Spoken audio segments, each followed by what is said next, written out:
Dak Prescott had not signed this contract, he was unwilling to give the Dallas Cowboys a hometown discount. I told you that. Now, it's hard for me to believe a scenario, Jenny, is that here's a guy that has, let's just say for the sake of argument, they got $110 million guaranteed on the table. He says, you know what, that's really a hometown discount. I'm going to navigate the minefield of an NFL season where any given play, my career could be over. I'm going to navigate that minefield to give you a hometown discount at the end of me coming out clear on the other side. I don't see that scenario, Skip. Now, what you're going to end up doing, what you're going to do, Skip, you're going to franchise him, you're going to create bad blood. Because he knows, I got you. I got you, man. I got what you want. Because you said, Jerry, every time Jerry turns around, he got a team that can compete for the Super Bowl. But you only got that if you believe you got your quarterback. Stephen Jones says, I'm as bullish on Dak as I've ever been. You see? While you try to see, I know what you was doing. You Jerry's agent. Have I spoken? Nah, is that a word? Yeah, you do. I don't know. Because I've heard you. You gonna play, oh, this is what Shannon Sharp thinks about you, Dak. Oh, this is what but this is what old Jerry says.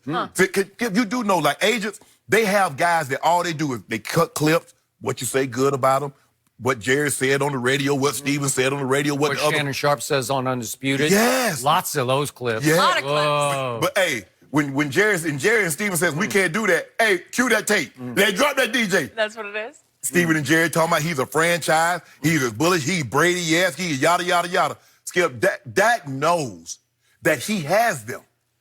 He's healthy. He's going to walk off this field on Sunday, I believe, healthy.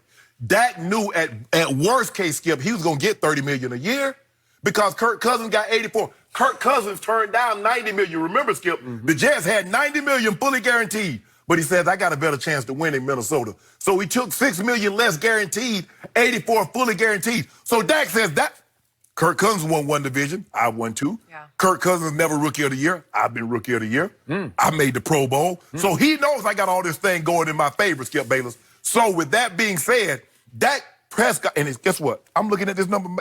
Steve called me late at night. I was asleep. I went to bed early. Yeah, I went to bed early. Phone ring, because I got my phone and on Do Not Disturb. But if Steve called, it'll break right on through. I'm like, Steve, this better be good. He said, Shannon, did you know the salary cap has gone up 40% in the last 5 years? So the home, and Dak, guess who else knows that? Todd France, who's Dak's agent. He's like, I'm not giving y'all no hometown discount because you could have signed me before. But you didn't. So with that being said, Skip Bayless, Kirk Cousins, Floyd cap number one. They said the cap gonna be between 197 and 201. They said the Cowboys got like $60, $70 million. Dak said, I need all that. Plus another 40. So Skip Bayless, get ready. They say before anesthesia became, they would get you boozed up, or you watch these old country western movies, they give you a towel, you bite down on it, it's gonna hurt. It's usually a bullet. Yeah, you know what this game. They say, Jenny, bite down on Jerry. I want you to bite down on this towel. It's gonna hurt. But Dak about to extract some teeth with no Novocaine. Well, Jenny, I don't know if you ever had, my grandfather pulled my teeth with a pair of pliers. Yeah. Little did I know they wasn't coming back anyway. That's why I had to get the implant. But anyway, when you talk about that, Jenny, he said, boy, hey, come and get between your pawpaw legs. I had to hold my head back. Ain't no Novocaine, Skip. Ain't no alcohol. And he take them pliers, them needle nose pliers. So Jerry Jones. Can we get back on track here, please? Thank you. Okay, how about this here? Hey, Jerry, it's gonna hurt, but just close your eyes and just put your name, Jerry. What's his real name? Gerald Jones. It ain't Jerry, it's Gerald. They call him Gerald Wayne Jones Jr. Right. Yep. They call him Jerry, but his name is Gerald. Just sign your name, Gerald Wayne Jones. Hey, Dak, fill out the contract however you like. $120 million guaranteed, Skip Bayless. $100 million at the time of signing. I want our audience to know that what I just heard from across the table is the height of hypocrisy. The very absolute Mount Everest of hypocrisy just got spewed all over this table.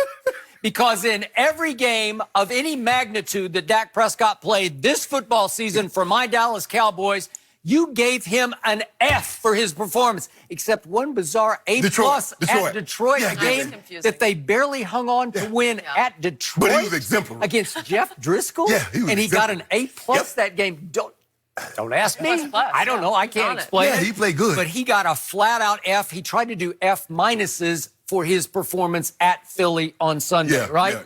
So this is the same man that he is now pounding his side of the desk saying, you got to pay him top dollar. Hypocrisy at its peak. Okay.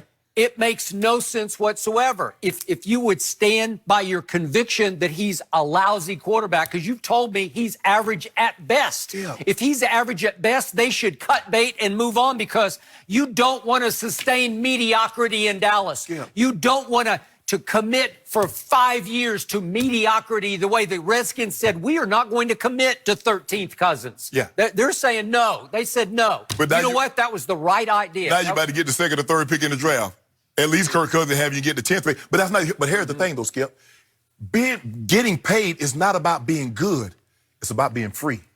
And Dak Prescott's about to be a free agent. Well, he also could get franchised. Oh, I want that. Franchise it. I'm pretty sure that's what's going to happen. I want you to do it. Because I'm here to tell you, as much as I love my man Dak Prescott, he lost leverage this year. He lost his gamble. His agents that you've talked to or DM'd with or whatever you text with, they lost their gamble. Because I know Jerry Jones inside and out, and he is the ultimate prisoner of the moment. He is the prisoner of the momentum of the moment, of the public opinion of the moment. And right now, the public is sitting back saying, what the hell just happened to the quarterback and the football team? They are 7-8. Dak has lost all of his negotiating momentum. A year ago, he had it because they were on fire heading into the playoffs, and he outplayed Russell Wilson in a home playoff game. That is momentum where Jerry's like, give me my checkbook. I'm ready. I'm ready to sign it. Gerald Wayne Jones Jr. I'm ready. But now he's like, man, I don't know, because Dak Prescott, I'm going to be objective about this. First 3 years in this league, led the National Football League in fourth quarter comeback victories. Led the whole league. This year, he has 0. And this year, I must admit it, he has missed one throw a game in all those key games that helped cost the game. Why are you making an argument now? But when I said that at the time he was doing it, you said no. I've been saying it for a month. No. I say he makes lots of throws. He's 5th in QBR, which is really good. So he's top 5 statistically. Oh, that's a check. And he's 2nd in yards, in just total yards. Okay, that's a check. That's a check to get my money. Okay, go ahead. Keep on going. But let's look at, remember what happened in New Orleans, the first game they lost, the Sunday, I believe, night game it was. And they lost it 12-10. And here's the first throw. He rolls out, and he's got Randall Cobb just wide open, and he just missed him. He just, again, he's rolling and throwing a crossbody, and he just threw it a little touch, just touch. This is the difference in playoffs, no playoffs. If he makes that throw, if it's 6 inches back toward Randall Cobb's fingertips and he hangs on, I think they win that game. They lost 12-10, right? Yeah. Okay, then we go to, like, the Tavon play. What about, let's do the Tavon play if we can. There's the Randall Cobb play. This is Tavon, and again, he made a lot of great throws in this drive, but he's running, 3 yards free? Yeah. Like, if you drop it into his chest, Right.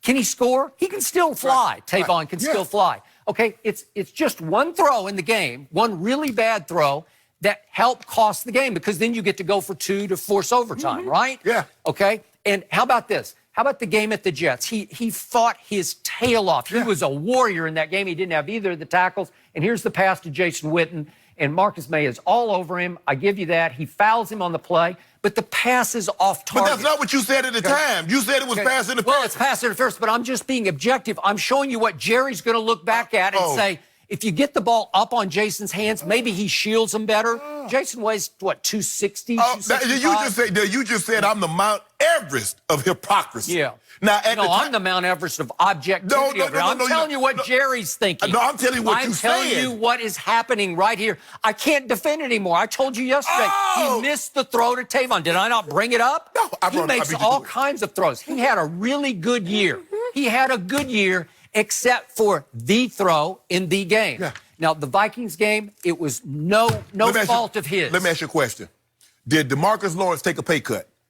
Has DeMarcus Lawrence, now you keep talking about Zeke. Seems like he got $90 million, and seems like he's running in Cabo saying, who's the highest paid player in Dallas Cowboy history? Okay. DeMarcus Lawrence. They got their money for how they played the last 2 years. No, but that's not how you do it. You base contract on what you're going to do moving forward. Don't tell me that. That's because tell Jerry that. Oh, I'm telling Jerry. So Jerry believed that DeMarcus Lawrence had just scratched the surface, and moving forward, he was going to give us bang for our buck. Same thing with Zeke. Okay, what you don't know, when you give, especially an Ezekiel Elliott who's had all kinds of issues off the field, when you give him $50 million guaranteed and you say it's over because he's thinking that's my last big contract, this is it. $50 million guaranteed is a whole lot of money, and you lose your desire. You lose your hunger. I don't believe you don't run hungry anymore. He's hungry. He's not running hungry. I'm sorry, he lost his edge. But this ain't about him being hungry. You brought it up. That guy. Okay, DeMarcus Lawrence was playing for a contract last year, and he was unblockable about half the year. And you say, that's a Pro Bowl stud pass rusher. Okay. How many times you seen that this year? I ain't seen it but once. What did I do? I took the D off the front of his name because he doesn't play D. But Dak Prescott, hold on. If I'm not mistaken, Dak Prescott's like 100 yards short of Tony Romo's record, right? So he gonna say, I got more passing yards than Troy is in the Hall of Fame. Roger Staubach's in the Hall of Fame. Now I got more passing yards in a season than any of those guys. Yet Stephen Jones is gonna sit across the desk and